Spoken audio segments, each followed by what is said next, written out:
Xinanning Jingzhoudagi Foxconn zavodida yuqum ahvoli yuz berib, tumanlagan ishchilar piyoda yurtga qaytib qechib mangan. Tahlilda mundaq deb qaraldi. Qechib ketgan ishchilar Xitoyning nol yuqumning oldini olish siyosatining ziyonkashligiga uchurg'uvchilar ekan.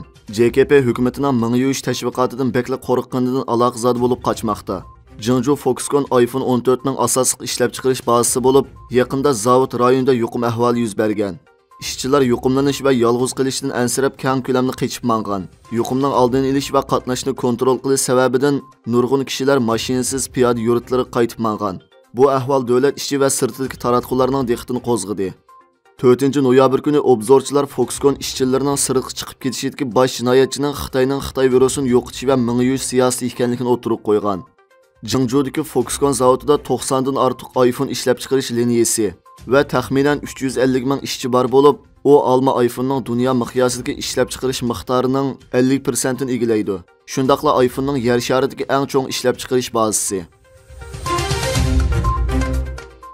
Xitoyning ko'p qism shaharlarida hukumat igidorchiligidagi arzon baholiq tanlov bozor nomidagi har xil ta'minlash punktlari paydo bo'lishga boshlagan. Ma'lum bo'lishicha, bu tanlov bozorlarining xarakteri madaniyat inqilobi mezgillaridagi ta'minlash kooperativining funksiyalari bilan kelishmaydi ekan. Beijing shahridagi Nopos bir qadar zich o'ltiraqlashgan ittifoq ko'li rayondagi aholilarning muxbiriga bildirishicha, bundaq tanlov bozorlaridagi mahsulotlarning bahosi sirtdagi normal tanlov bozorlaridan xili ko'p arzon bo'lib, xaridorlarim ko'p ekan. Uningdan boshqa Xitoyning yana boshqa rayonlarida davlat igidorchiligidagi oshxona, yesli va bolalar bog'chasi paydo bo'lishga boshlagan. Bularning ko'pinchisi mahalla o'ltiraq rayon komitetlari tomonidan boshqarildi ekan. Analizchilarning qarashicha, Xitoyning navbatdagi iqtisod ahvoli ig'ir darajada nacharlashganlik sababidan har qaysi joylardagi ta'minot zapas miqdorining xalq ehtiyojidan chiqolmaslik ehtimolligi yuqori ekan.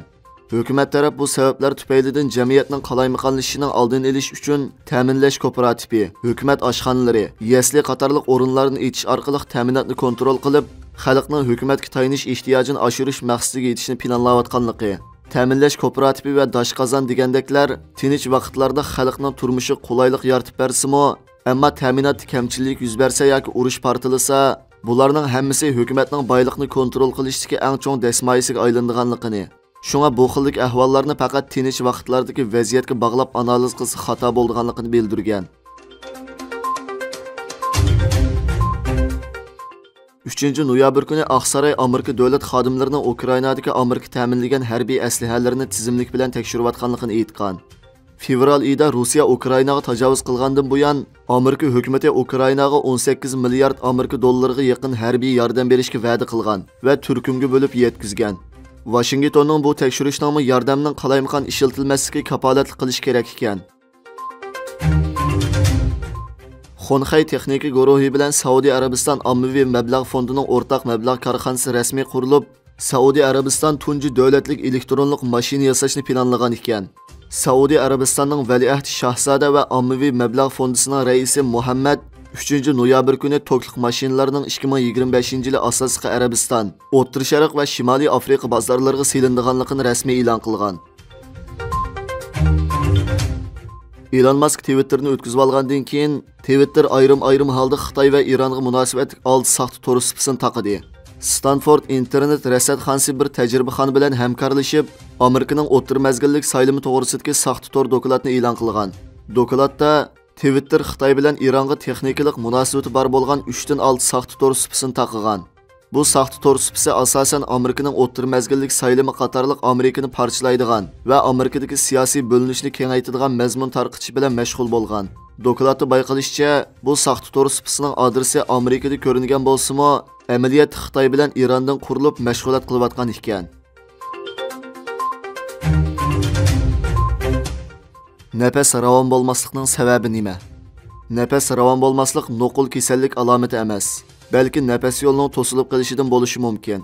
Havo o'pkaga kirib, burun bo'shliqi, yutqunchoq, kekirdak qopqiqi, kanaycha, yana har darajali kanaychalardan nafaslanish inchik kanaysigacha, ondan haqiqiy turda oksigenni sumirib, oksigen almashtirish rolini o'ynaydi. Bu jarayonda har xil to'silish yoki tarish ahvollari ko'rilib, nafas yetishmay cho'nqur nafas olishga to'g'ri keladi. Bu xil ahvolda kasallik sababini tepib chiqish kerak. Masalan, ba'zi kishilar kanaycha tuberkulyozga giribtor bo'ladi, o'sma paydo bo'ladi. Bularning hammasi nafas qilishni keltirib chiqardi. Uningdan boshqa yana bir qism asosiy kasalliklar bo'lsa, kanayt ziqqisi, soğulma tosuluş xarakterlik öpke kasalliklari, kanayt kengayish qatorliq öpke kasalliklari, ko'krak bo'shlig'iga suv yig'ilish, tojisimon yurak kasali, yurak sanjiqi, yurak iqtidori to'liq bo'lmagan bemorlarda dam siqilish alomatlari ko'rilishi mumkin. Ba'zida uzun vaqt xo'rak tortgandimi yuqorqidek alomatlar ko'riladi. Burun qalqini qilinlash, yutqunchoq bo'shliq tariyish yoki harakat chidamchanlik tuvanlash qatorliqlarning hammasi bu xil nafas yetishmaslik alomatlarini keltirib chiqardi. Öpkining iqtidorini ilib essak, agar o'pkining normal yoki normalsizlikni bilmoqchi bo'lsangiz, cho'ng doktorxonalarga berib o'pkining iqtidorini tekshirtib, o'pkining iqtidorida normalsizlik bor yo'qligini bilish kerak.